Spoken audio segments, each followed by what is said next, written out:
I don't know why. I tell you whose input on the vaccine issue I'm blown away by. It's Del Bigtree. And last week, he was at the Connecticut Were you there? I was. Tell us what happened, man. Or are you not? Were there any important places that you're not in Oldham? I wasn't, unfortunately, I wasn't in Springfield, Illinois, because they needed help too, and I may end up finding myself in Illinois. But no, last week I was in Hartford. Yeah. And we were working, I went out there ostensibly to work on the vaccine issue. They're working on trying to mandate vaccines for all school children, public and private. Right. And so I was working on that. Went out there for a religious liberty conference, and then also to testify before their legislative committee that was hearing it. Their committee met for 23 hours straight. Oh yeah. No stopping whatsoever. They did not take a break. What result did they come to? Well, they voted today on it, and they moved to send the bill on to the full legislature. So it was a big nothing, what we have done. We're still in the early stages of passing the bill, but the sheer gall of these people to dictate to parents. And Connecticut is about the same size as Oklahoma in terms of population. Oh. They're smaller than us, but they have 3.5 million people. Yeah, they're essentially a suburb of New York City. I mean, you might as well call a that. very big suburb, but it's a big tax haven. But they've got 3.5 million people there, and so very akin to what we are, but they are very liberal in their politics.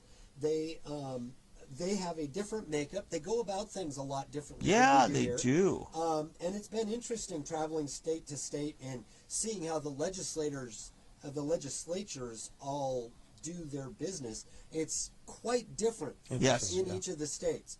And so it's been a true learning experience. But anyway, it ended up coming to naught.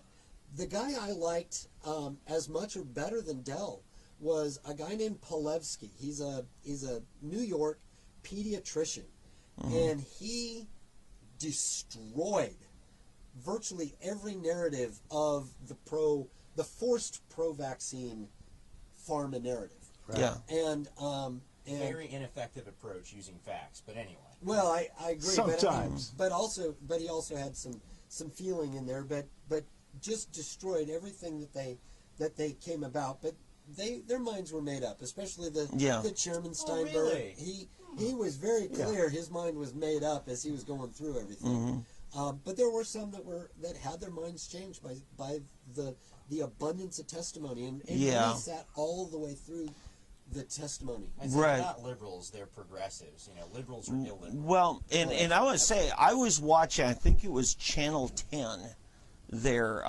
local TV station, was covering it live. There were multiple overflow rooms during, I think it was the Tuesday. We ended up with 5 overflow rooms. 5 overflow rooms. And we had people outside. The State Chiropractors Association had a big rally outside.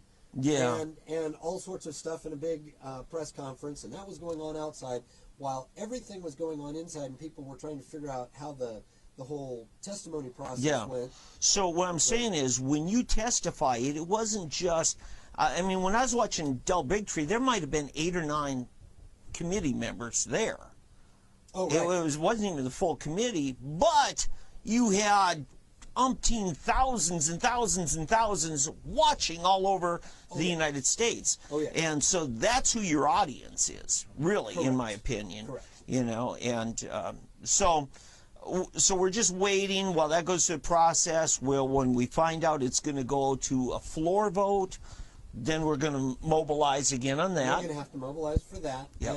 And I don't know, it was kind of strange because their committee was made up of House and Senate members. So I don't know whether it's going to go to both houses simultaneously. I'm still learning their process because their process was not as clear cut as it is here in Oklahoma or as it was in New Jersey.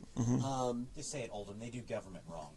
No. This is the beauty. No sovereign nations. This is the beauty of our constitutional system is they can have their own way of doing things. There's nothing unconstitutional about that. The problem is what they are trying to do is unconstitutional. Right, Because it's making a dictate. Well, because this is just like when you were a presidential elector a few years ago, and the way you did it at the Capitol there, and then I watched how Texas did it. Texas, it was night and day difference. Yeah. Texas so did a day of it. They impaneled everybody.